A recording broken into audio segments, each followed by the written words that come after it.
Assalamualaikum warahmatullahi wabarakatuh. Saya Ismayadi, SPD, MPD, Guru UPT SMP Negeri 37 Medan, CGP Angkatan 10, Kota Medan.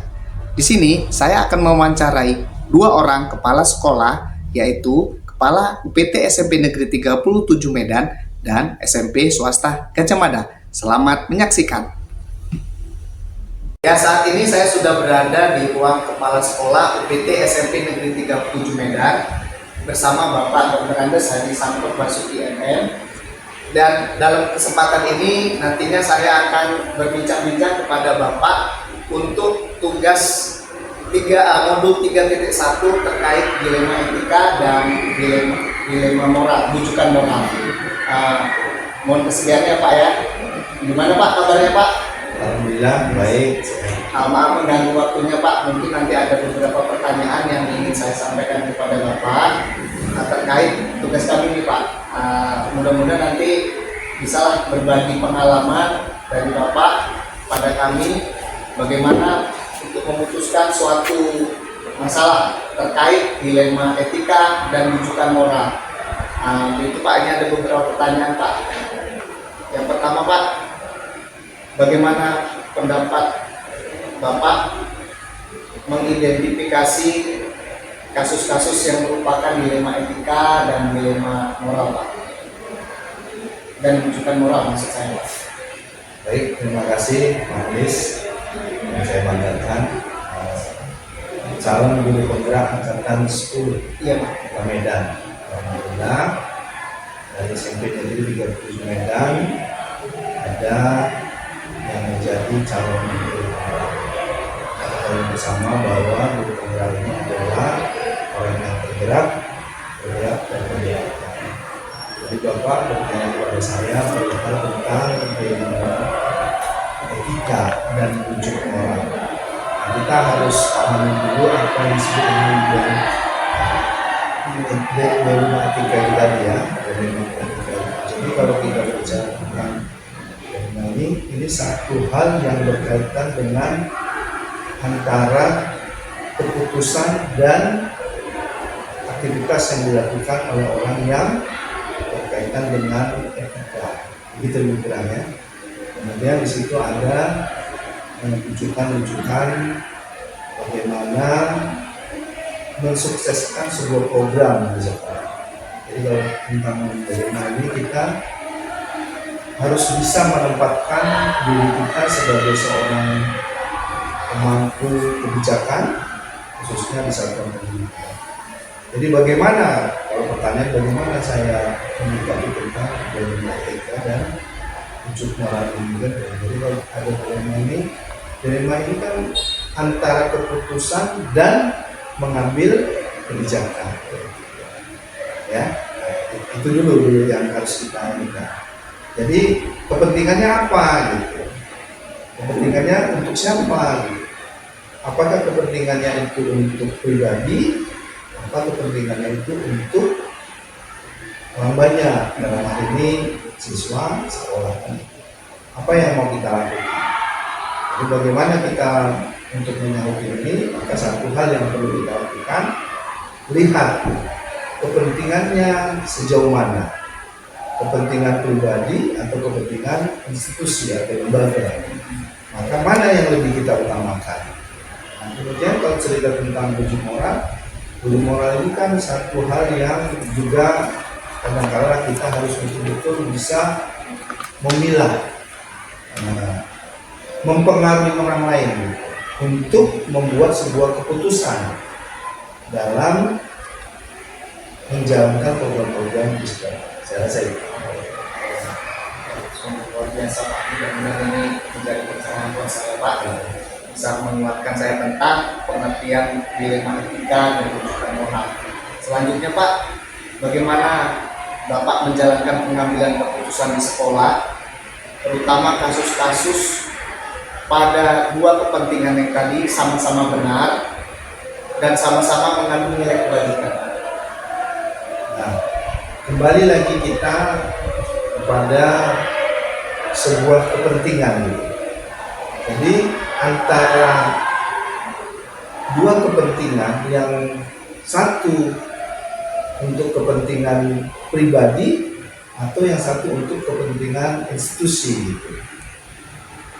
Apa yang dilakukan oleh seorang kepala sekolah apabila menemukan hal yang seperti ini, sama-sama baik, sama-sama memiliki kepentingan. Kita sebagai makhluk sosial, maka ada pertimbangan-pertimbangan tertentu. Tapi dalam menjalankan tugas kita diikat oleh yang namanya aturan, regulasi. Maka saya sebagai seorang kepala sekolah, yang pertama kalau kita dalam hal kedinasan yang kita ikuti itu pertama adalah tentang regulasi aturan. Nah, misalnya ada sebuah kejadian yang sama-sama baik tapi harus diambil keputusan. Maka yang saya ajak pertama itu adalah diskusi bersama orang yang akan menjalani. Saya ajak diskusi. Mana yang terpenting dan mana yang bisa diantisipasi. Kan gitu dia. Mana yang terpenting, mana yang bisa diantisipasi. Misalnya yang penting ini adalah urusan keluarga, misalnya berkaitan dengan kita katakanlah nyawa, dengan berkaitan dengan sebuah keputusan tidak boleh tidak. Maka kita serahkan kepada yang bersangkutan, kita tanya mana yang penting. Nah, artinya kalau ada di aturan sekolah misalnya sedang bertugas, ada nggak orang yang bisa membantu kita untuk menggantikan tugas kita sementara? Kan gitu. Nah, artinya kita harus berdiskusi, harus bertanya kepada orang yang sedang dalam pemilihan kita atau orang yang sedang minta izin kepada kita. Keputusan mana yang harus diambil? Kalau dia berkaitan dengan misalnya nyawa atau berkaitan dengan kita katakanlah tidak boleh tidak dilakukan, tidak bisa tidak dilaksanakan, tidak bisa ditunda, maka itu harus yang kita diskusi dan ngobrol bersama dengan yang bersangkutan. Baik Pak, terkait jawaban Bapak tadi Pak, dan terkait pertanyaan tadi, kira-kira Pak langkah-langkah apa atau prosedur yang bagaimana yang Bapak lakukan selama ini untuk membuat suatu keputusan itu Pak? Jadi biasanya kalau saya gini, kembali saya kepada regulasi, kita kepada regulasi. Karena kita kan regulasi itu dari pusat ke tingkat provinsi ke tingkat kabupaten, kemudian tingkat koordinasi. Regulasi itu yang kita jalankan. Jadi tahapannya ada. Nah kemudian kita kan punya tim di sekolah. Dan sekolah kita ini juga kita ajak untuk mendiskusikan hal-hal yang berkaitan dengan sebuah keputusan. Nah, kalau dia berkaitan dengan orang yang misalnya atau kita katakan guru kita, dia tidak melaksanakan tugasnya dengan baik, maka kan ada aturan. Apa itu SOP? Kita tanyakan, kita sampaikan, ini SOP sekolah, ini aturannya, regulasinya seperti ini. Kira-kira mampu nggak kita menjalankan itu?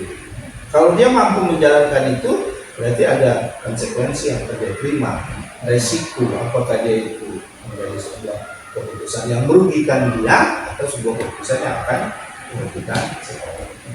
Ya Pak, selanjutnya nih Pak, hal-hal apa saja yang selama ini yang Bapak anggap efektif dalam pengambilan keputusan dalam kasus-kasus dilema etika Pak? Jadi hal yang dianggap efektif dalam mengambil sebuah keputusan dalam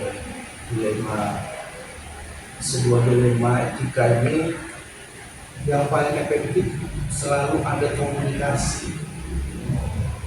Selalu ada komunikasi kepada orang yang kita ajak atau kita berdiskusi gitu, yang sedang mengalami sebuah persoalan ya, kasus atau apa. Jadi kita berdiskusi, kita temukan, kita gali, maka itulah yang akan bisa kita putuskan. Yang kedua, kalau dia memang tidak bisa diputuskan oleh seorang pimpinan, maka pimpinan cari teman. Siapa itu? Timnya. Kalau dia berkaitan dengan kedinasan pasti timnya. Tapi kalau dia berkaitan dengan pribadi, hanya kita ajak orang terdekat kita pasti pasangan kita kan. Ya, itu yang paling efektif. Satu, yang kemudian kita itu tidak boleh sembarangan membuka sebuah pembicaraan kepada klien kita atau kepada guru kita. Tidak boleh membuka pembicaraan kepada orang lain, kecuali pada tim kita itu pun orang yang bisa kita percaya. Nah, gitu. Rahasianya tetap. Iya, rasanya sehingga tidak terbuka gitu. Karena kan kata pepatah itu dititipin uang itu bisa berkurang, tapi dititipin kata-kata itu bisa bertambah. Nah kemudian Pak, apa saja yang selama ini merupakan tantangan lah bagi Bapak dalam pengambilan keputusan dilema etika dan rujukan moral ini? Jadi dari etika ini, ya kan, bersama rujukan moral, kita ini kan manusia sosial, benar. Dan kita punya rasa timbang. Yang paling menyulitkan itu kadang-kala adalah hubungan kemanusiaan. Hubungan kemanusiaan antara saya misalnya dengan tim saya gitu. Tim saya ini selalu kita percaya. Begitu dia mau melakukan sesuatu, mengambil keputusan untuk hal yang sifatnya atas kepentingan pribadi atau kepentingan sekolah, ini yang kadang-kadang agak kita ragukan. Apa yang harus saya buat? Nah, pasti pesannya itu kepada yang bersangkutan, mana yang harus kita dulukan, itulah yang kita dulukan. Dan gitu. Ya, kembali lagi, kalau dia berkaitan dengan nyawa, berkaitan dengan satu keputusan yang tidak bisa ditunda, maka sebagai seorang pimpinan kita memberikan arah mana yang harus kita utamakan. Yang jadi persoalannya selalu hubungan sosial, kemanusiaan. Pasti hubungan sosial. Misalnya saya sama Pak Alis tim saya, ada sesuatu yang sering saya minta tolong. Tiba-tiba Pak Alis minta tolong sama saya. Itu agak timbang-timbang rasanya itu seperti apa? Kan yang benar. Nah, jadi kita sebagai manusia sosial pasti tetap mengutamakan yang namanya hubungan kemanusiaan. Kalau dia tidak berkaitan dengan sebuah aturan regulasi yang ditetapkan, kita masih bisa memberikan keputusan secara sepihak. Tapi untuk yang terbaik, saya rasa itu. Selanjutnya nih Pak, terkait dengan membuat suatu keputusan, apakah Bapak Anda membuat jadwal khusus nih? Misalnya ada suatu masalah harus diselesaikan hari ini juga atau nanti, atau memanggil tim atau gimana Pak? Tergantung masalah yang dihadapi. Kalau masalah itu memang harus segera diselesaikan, tidak perlu bersama tim. Karena menunda satu permasalahan itu justru membuat masalah baru. Nah, tapi kalau ada sebuah keputusan yang memang minta atau kita memerlukan pertimbangan orang lain atau tim, kita minta pertimbangan orang lain atau tim. Tapi begitu ada sebuah keputusan yang memang harus diambil, maka kita harus segera melakukan. Tidak boleh menunda, jangan menunda masalah. Karena menunda masalah itu justru membuat masalah baru. Ya. Selanjutnya nih Pak, faktor atau orang lah, siapa saja yang bisa mempermudah Bapak dalam pengambilan keputusan ini Pak?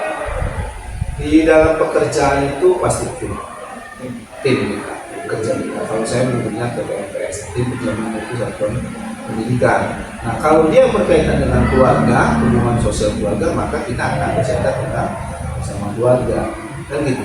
Nah, saya biasanya kalau masalah pekerjaan-pekerjaan yang berkaitan dengan pekerjaan sekolah atau kebiasaan, tidak minta pertimbangan dari orang rumah atau yang keluarga, tapi saya minta pertimbangan dari tim, atau saya minta juga pertimbangan dari guru-guru senior, atau juga bisa dari mencari dari siswa atau teman apa yang bisa kita lakukan. Artinya kita harus, pemimpin itu harus mau menerima masukan dari siapapun. Kalau berkaitan dengan kedinasan ya, tapi kalau berkaitan dengan keluarga kan pasti komunikasi lah ya, kolaborasi Pak. Nah yang terakhir nih Pak, dari obrolan kita tadi Pak, mungkin adalah pelajaran yang dipetik dari pengalaman Bapak tentang keputusan dilema etika dan rujukan moral Pak. Kira-kira apalah Pak pelajaran yang bisa dapat kami ambil nanti Pak? Jadi gini, sebagai seorang calon guru penggerak kan ini diharapkan nanti akan menggerakkan orang lain. Maka perlu pertimbangan dalam mengambil keputusan. Kalau memang yang berkaitan dengan nyawa itu tidak boleh ditunda, harus disegerakan. Tapi kalau yang berkaitan dengan misalnya administrasi dan lain sebagainya, kita masih bisa mempertimbangkan. Nah, hubungan kemanusiaan, kesesuaian itu juga perlu menjadi pertimbangan. Jadi mana sebuah keputusan yang mau kita ambil kalau dia berkaitan dengan nyawa seseorang, atau dengan masa depan seseorang, atau berkaitan dengan latar belakang seseorang, maka itu perlu disegerakan. Tidak perlu kita meminta pertimbangan orang lain. Kalau untuk yang berkaitan bersama, kita bisa memutuskan bahwa itu adalah yang terbaik. Itu yang pertama. Yang kedua, komunikasikan kepada orang yang perlu atau orang yang akan kita ambil kebijakan. Nah, misalnya ada orang guru atau siapa gitu teman, kita mau mengambil keputusan kepada dia, maka kita akan ajak dia dulu diskusi, tanya dulu, temukan dulu. Kalau pikiran kita dengan orang yang ini berbeda, maka harus bisa kita ajak diskusi bersama. Minta dulu, gali dulu informasi dari yang bersangkutan, maka kita akan bisa mengambil keputusan. Wah, sungguh luar biasa nih Pak. Ya, alhamdulillah dari penjelasan Bapak ini menambah inspirasi saya, menambah ya semangat saya ya di pendidikan ini tentunya. Dan harapan saya dari pengalaman-pengalaman Bapak nanti bisa saya terapkan di kehidupan saya dalam pengambilan keputusan, dalam pembelajaran di sekolah ini. Mudah-mudahan ya buat semangat baru lah buat kami calon-calon guru penggerak yang bisa nantinya seperti Bapak nantinya bisa menjadi seorang pemimpin yang bisa memutuskan suatu keputusan yang punya nilai-nilai yang kebijakan yang baik tentunya. Pak, terima kasih banyak Pak atas waktu dan kesempatannya.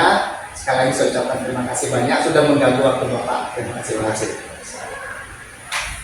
Assalamualaikum warahmatullahi wabarakatuh. Saat ini saya sudah berada di SMP Gajah Mada bersama Bapak Jega.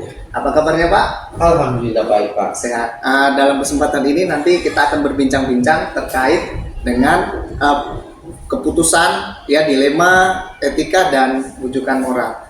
Untuk itu bisa minta waktunya Pak? Siap Pak. Ya, terima kasih. Kita mulai ya Pak. Iya. Pak, yang pertama nih Pak, bagaimana nih Pak Bapak mengidentifikasi kasus-kasus dilema etika dan rujukan moral Pak? Ya, baik Pak. Jadi kalau dilematis ini kan ada hal positif negatifnya ya Pak. Jadi yang paling cepat kita deteksinya itu kita mengidentifikasi dengan apa yang terjadi di lapangan sehari-hari. Bisa kita lihat hal-hal positif dan negatif tentang suatu kasus. Contoh yang paling sederhana sekarang ini adalah pemanfaatan HP. Nah, ini setelah sekian lama kita lihat, kita identifikasi ini nilai positifnya, ini negatif, maka kita ambil keputusan bersama. Jangan buat keputusan kepala sekolah itu sendiri, keputusan bersama. Jadi begitu Pak kira-kira Pak. Nah, selanjutnya nih Pak, tadi udah dijelasin juga ke Bapak, tapi ini terkait dengan pertanyaan kedua juga Pak. Nah, bagaimana Bapak menjalankan pengambilan keputusan di sekolah antara yang mana yang benar, sama-sama benar, dan sama-sama mengandung nilai kebajikan Pak? Iya. Jadi intinya Pak, kalau di sekolah ini kan suatu organisasi ya yang mempunyai satu tujuan. Baik tujuan guru, tujuan siswa, tujuan orang tua harus tercapai. Nah, kalau di antara komponen-komponen ini ada yang tidak sependapat atau sejalan dengan keputusan kita ambil, pasti jadi masalah Pak. Jadi karena itu dalam setiap mengambil keputusan itu harus bisa relatif 100%, hampir 100% semuanya bisa berterima. Jadi kita harus banyak berdialog, berdiskusi. Jadi tentang HP ini baik dengan orang tua, dengan siswa sendiri. Ya mungkin pertama-pertama mereka banyak disampaikan argumen-argumen sama kita, begini Pak, penting begini ya, kita kasih penjelasan. Jadi artinya dalam mengambil keputusan itu yang paling penting kita harus punya penjelasan yang mendasar, yang kuat kepada semua pihak, dan keputusan itu baiknya keputusan yang bisa diterima bersama. Kemudian nih Pak, nah kalau udah dijelasin tadi nih Pak, nampaknya biar lebih jelas lagi, langkah-langkah seperti apa yang biasa Bapak lakukan untuk pengambilan keputusan? Memang tadi nggak sempat saya dengar dengan berkolaborasi Iya, Pak. iya, iya. Jadi yang pasti dulu Pak, kita harus mendata dulu sebenarnya keadaan apa, bagaimana yang terjadi dalam sesuatu hal yang dilematis itu. Apa-apa hal-hal yang buruk yang terjadi, apa-apa hal yang baik yang terjadi, kita harus identifikasi dan kita punya catatan yang jelas. Dan kemudian kita komunikasikan dengan semua pihak yang berkepentingan tadi, baik guru, siswa maupun orang tua, bahkan pegawai. Kita sampaikan ini hal-hal buruknya, ini hal-hal positifnya. Jadi artinya langkah yang kedua itu sosialisasi, ya kan? Kita sampaikan. Nah, baru kita minta pendapat. Sebaiknya pendapat dari mereka bagaimana mengatasi masalah. Nah, banyak masukan Pak, macam-macam Pak, macam-macam. Nah, setelah kita lihat masukan-masukan itu, barulah bisa kita ambil keputusan. Terima kasih Pak. Kemudian lagi nih Pak, hal apa saja nih ya yang selama ini Bapak anggap lebih efektif dalam pengambilan keputusan dalam kasus-kasus dilema etika ini Pak? Yang pertama dulu kesepakatan tentang penggunaan HP ini baru saja ini, Ya. Pak. Karena selama ini sejak COVID-19 HP itu kita bebaskan. Ya, dengan mendengar berbagai tanggapan dari masyarakat itu pelanggaran hak asasi kalau dilarang. Nah, jadi ini sudah kita ambil keputusan itu efektif berjalan itu. Nah, kemudian Pak, apa saja Pak yang merupakan tantangan bagi Bapak dalam pengambilan keputusan itu Pak? Jadi tantangan Pak, pasti tantangan adalah budaya. Pertama dulu budaya yang baik itu budaya di masyarakat kita maupun perkembangan teknologi terakhir. Sebab itu setiap keputusan yang kita ambil itu pasti keputusan itu ada tarik menarik Pak. Dan kadang-kadang tarik menarik ini bukan di antara kalangan biasa, itu para pejabat. Termasuk mengenai HP tadi ini, ya orang-orang intelektual banyak yang mendukung HP itu dipakai di sekolah dan banyak juga yang mengatakan tidak baik juga. Jadi tantangan ini budaya kita artinya pemahaman dalam hal sesuatu kemajuan misalnya atau sesuatu kebiasaan pemahaman kita masih mungkin belum dalam hal HP ini belum begitu, masyarakat kita belum paham betul sebenarnya pemanfaatan HP itu gimana sih sebenarnya. Yang masyarakat biasa bahkan juga elit ya teknokrat sekalipun masih bermacam-macam cara berpikirnya. Nah, jadi itu yang sangat sulit Pak. Iya. Nah, itu Pak kira-kira Pak. Selanjutnya nih Pak, kalau Bapak ingin membuat suatu keputusan atau dalam menghadapi suatu masalah, apakah Bapak membuat jadwal? Misal hari ini ada masalah, apakah hari ini juga diselesaikan atau nunggu besok atau gimana ya Pak? Oh, pasti kita punya program Pak. Jadi kalau masalah HP ini sebenarnya kita dari semester kedua, semester genap tahun pelajaran yang lalu sudah kita programkan itu. Mulai dari kita pendataan hal-hal positif negatifnya, kemudian berbagai alternatif kita buat penggunaan HP itu. Contoh kemarin itu kita coba dulu apakah anak-anak, supaya anak-anak itu malu bermain game di sekolah. Setiap anak yang ketemu kita main game, kita ajak temannya memberi kesan seolah-olah dia sudah agak miring cara berpikirnya dengan memakai tangan ditujukan begini. Ada bisa malu Pak, Iya Pak. tapi tidak bisa sepenuhnya efektif. Jadi dia bertahap. Jadi sehingga kita pada semester ini kita ambil keputusan.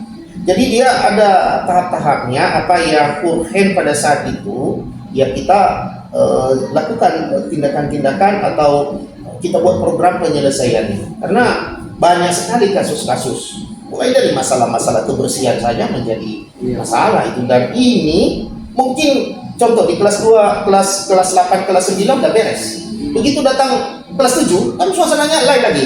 Ya mulai lagi dari awal kayak gitu lagi Pak. Cuma agak terbantu kita kalau udah kelas 8, kelas 9-nya masalah kebersihan ini, membuang sampah udah ngerti, yang menjaga kebersihan sudah tahu ya, kita bantulah adik-adiknya, kasih contoh. Siapa sih orang-orang yang bisa membantu Bapak dalam pengambilan keputusan Pak? Oh, kalau itu jelas Pak, banyak ya, dan terutama bagaimanapun yang paling dekat dengan kita dan kawan-kawan kita semua. Ini kalau saya di sini Pak, Dr. Randus Parlin Kurning MPD. Selalu ini saya berkonsultasi sama beliau seperti waktu kepala sekolah di sini. Sesuatu hal cuman ini Pak, itu satu. Jadi bagaimanapun orang yang mengerti kita, apa yang ada dalam pikiran kita itulah dulu yang kita ajak berdiskusi. Yang terakhir nih Pak. Iya, Pak, Yang silakan, terakhir Pak. lagi, satu lagi pertanyaan Silakan, lagi. Pak. Satu. Iya, Pak. Ini Pak, dari yang sudah kita bincang-bincangkan ini Pak, kira-kira ada pelajaran penting nggak Pak dalam pengambilan keputusan itu Pak? Pelajaran yang penting harus kita ambil dalam pengambilan keputusan itu Pak. Yang pasti nomor satunya itu setiap keputusan yang kita ambil harus diterima atau harus membuat kemaslahatan, kebaikan kepada hampir semua orang yang berkepentingan tentang hasil keputusan itu. Jangan hanya sebagian yang merasa senang dengan keputusan itu, yang lain tidak. Jadi kalaupun ada 1-2 tapi itu persennya sangat kecil, mungkin karena agak lama memberikan pemahaman kepada dia, tapi pada ujungnya nanti dia juga setuju. Setelah semuanya setuju dengan apa keputusan yang kita buat itu. Kalau keputusan itu hanya dengan kepentingan tertentu kita buat keputusan, orang lain terjelimi, itu bukan keputusan yang baik dan pasti itu akan hancur itu apa yang dibuat. Jadi itu pelajaran utama. Keputusan harus merupakan memberikan kemaslahatan kepada semua yang berkepentingan tentang apa yang diputuskan itu. Jangan keputusan sendiri, kemauan sendiri, atau karena kepentingan teman, sahabat, atau kelompok, tak boleh. Itu Pak kira-kira yang utamanya. Biasa ya Pak, terima kasih banyak Baik, dari Pak. percakapan kita, obrolan kita. Begitu banyak yang dapat pelajaran saya ambil Pak. Baik, Pak. Mudah-mudahan informasi yang Bapak berikan kepada saya bisa membangun diri saya, bisa saya implementasikan di kehidupan saya, di sekolah saya nanti. Amin, amin, amin Pak. Sekali lagi terima kasih banyak Pak sudah Makasih, mengganggu waktunya Pak. Makasih Pak. Semoga sehat-sehat, sukses. Alhamdulillah ya Pak ya. Insya Allah Pak. Baik, Pak. Saya doakan juga Bapak sukses selalu, Pak. sekolah ini juga makin maju dan kita tetap bisa berkolaborasi dengan Lion SMP 37. Baik Pak. Makasih doanya Pak. Makasih. Ya Pak. Oke Pak, terima kasih Pak. Ya. Baik Pak. Makasih.